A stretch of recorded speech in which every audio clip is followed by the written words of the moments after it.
Vous savez, ces gens qui croient en l'amour au premier regard et qui veulent se marier avec ce premier amour. Vous voyez ces gens? Ces gens, c'est moi. Je suis tombée amoureuse de David en primaire. Nos mamans étaient copines bien avant notre naissance. À vrai dire, elles sont devenues copines quand nous étions encore dans leur ventre. Elles se sont rencontrées au club Les Mamans du Yoga. Et quand elles se sont parlé, elles ont senti des petits coups de pied dans leur ventre en même temps. Était-ce le destin? Ou juste le sandwich du midi? Qui sait? Mais c'est ce jour-là qu'elles sont devenues meilleures amies. David et moi, nous nous connaissons depuis le berceau. Nous sommes nés dans le même hôpital, à quelques jours d'intervalle. Après être restés meilleurs amis pendant toute notre scolarité, nous nous sommes enfin mis ensemble à l'université. C'était une évidence. Et pas seulement pour moi, mais pour nos familles aussi, et plus particulièrement nos mamans. Tout se passait tellement parfaitement bien que nous nous sommes mariés à la fin de nos études. J'ai décroché un diplôme en droit. David n'a pas voulu continuer et s'est lancé directement dans les affaires, comme son père. Je gagnais bien ma vie et tout se passait comme sur des roulettes. Tout était parfait. Ma famille l'adorait, sa famille m'adorait. Mais n'était-ce pas un peu trop parfait? Avec du recul, je me rends compte que j'aurais dû voir les signes plus tôt. Depuis que nous avions emménagé en ville, David sortait tout le temps. Et il s'énervait quand je lui demandais où il allait et quand est-ce qu'il rentrerait. Lorsque je lui disais que je voulais passer plus de temps avec lui, rencontrer ses collègues, ses nouveaux amis, il me répondait qu'on était mariés et qu'on se voyait suffisamment. Je me sentais seule. Ma famille vivait dans une autre ville. Mes amis aussi, loin de moi.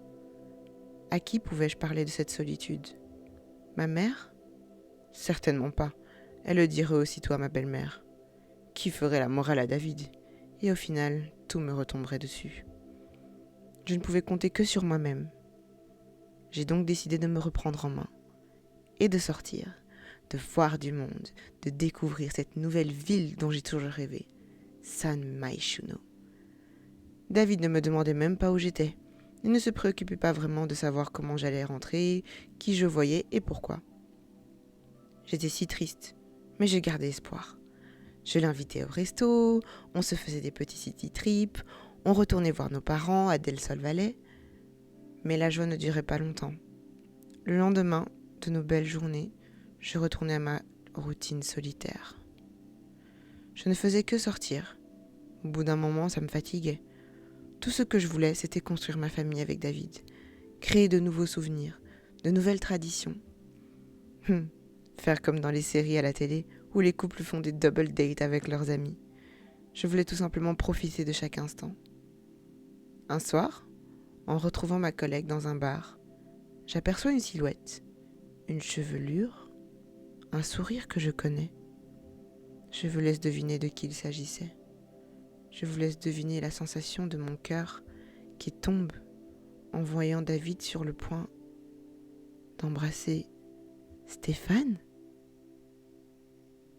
J'ai mis du temps à réaliser, puis j'ai compris. Tous ces appels en cachette, ces sorties, la distance qui s'était installée entre nous. Bon, si je veux vraiment être honnête, je m'en doutais. Mais pas dans de telles circonstances. Pas après notre mariage, pas après tout ce qu'on a vécu, pas après nos familles. Après quelques semaines de réflexion, j'ai demandé le divorce et pris mes affaires sans rien dire à personne. Après tout, je suis avocate, je sais très bien comment constituer un solide dossier de divorce. Et pour bien appuyer où ça fait mal, je l'ai envoyé à son bureau, là où son père travaille aussi. En 2 jours, j'ai pris mes affaires et suis retournée chez mes parents. Bien évidemment, ils étaient en colère, tristes et déçus. Même si je savais que c'était pour mon bien, je ne pouvais plus supporter toute cette pression. J'ai donc décidé de prendre l'air, quelque temps, dans une nouvelle ville où j'ai toujours voulu mettre les pieds, Enfield. C'est là que j'ai trouvé cette petite maison. Enfin, petite, c'est un euphémisme. Ce fut tout de suite le coup de foudre. Elle n'appartenait à personne. J'ai donc demandé à la mère de la ville si elle était à vendre. Je l'ai un peu, enfin beaucoup, retapée et m'y suis installée. Me voilà dans la tranquillité de cette petite ville, avec cet air frais, cette terre où je peux enfin cultiver comme maman me l'a appris. Tout semblait être parfait. Enfin, jusqu'à ce que je découvre que j'étais seule et enceinte et loin de tout. Hello tout le monde et bienvenue dans cette nouvelle vidéo. Après une introduction, ma foi, un petit peu, comment dire, dramatique. Oui, on peut dire ça? Ouais, on va dire ça. Dramatique. Il s'agit de l'histoire de Malaika, ma chère Malaika Komatsu, avec qui je joue depuis un petit moment. J'ai créé la famille depuis un petit moment. Je me suis amusée et je me suis dit, pourquoi pas faire un let's play avec cette personnage que j'adore. Et j'ai créé plein de petits trucs, plein de petites histoires, enfin bon bref. Vous allez voir. Mais concrètement, comme vous l'avez entendu, il s'agit de l'histoire de Malaika qui, malheureusement, a le cœur brisé.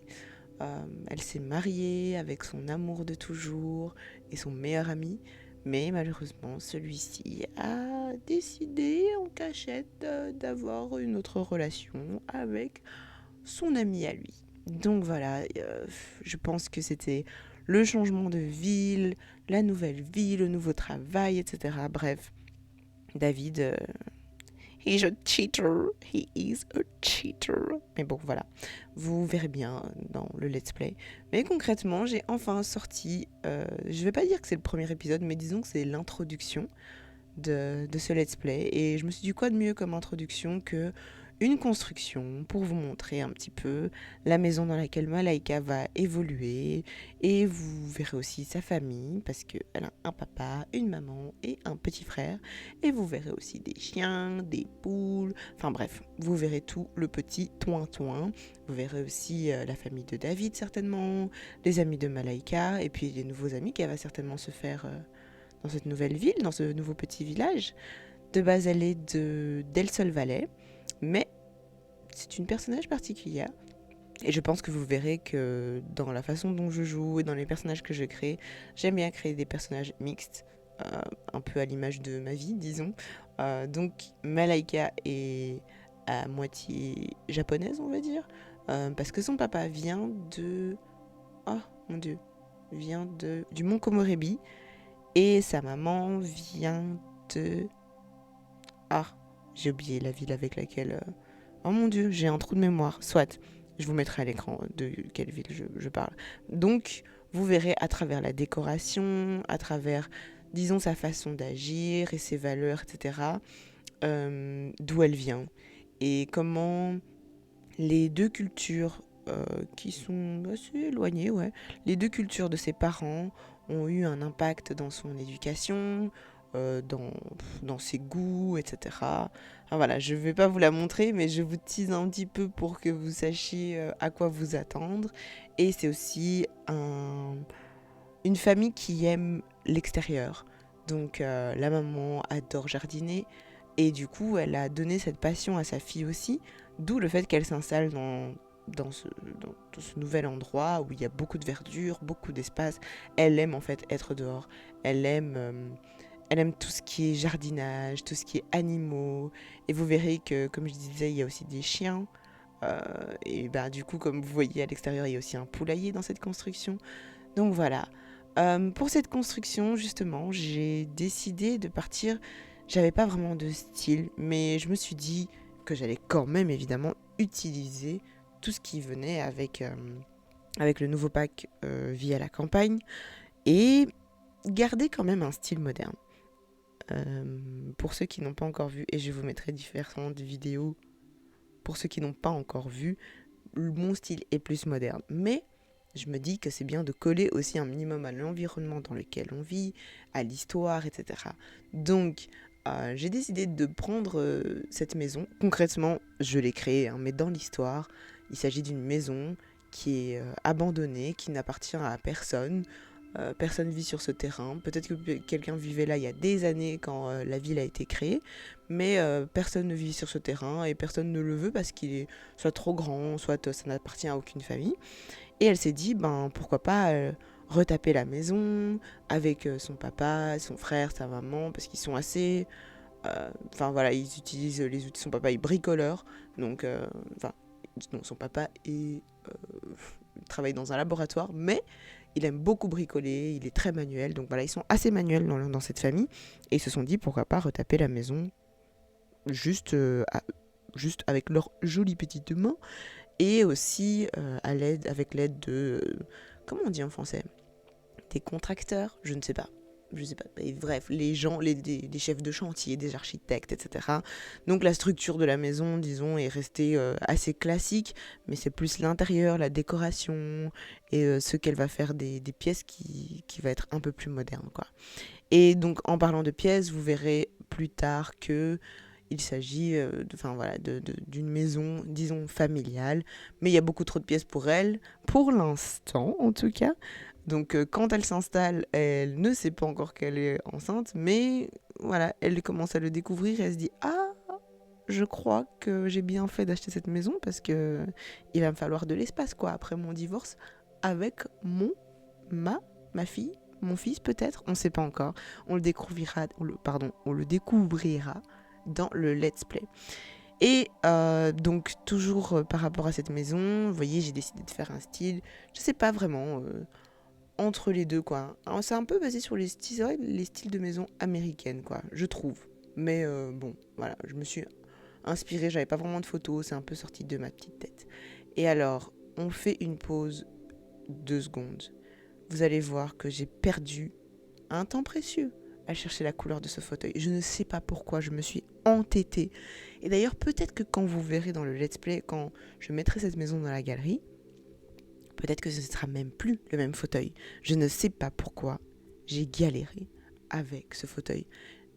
J'ai voulu changer la couleur, la disposition.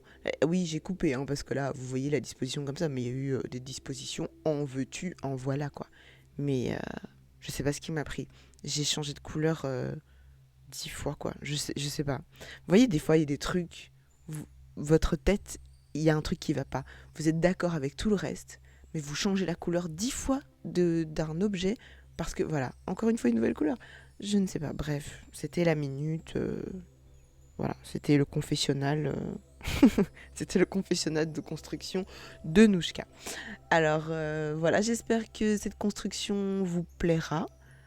Je pense que j'ai dit tout ce qu'il fallait dire.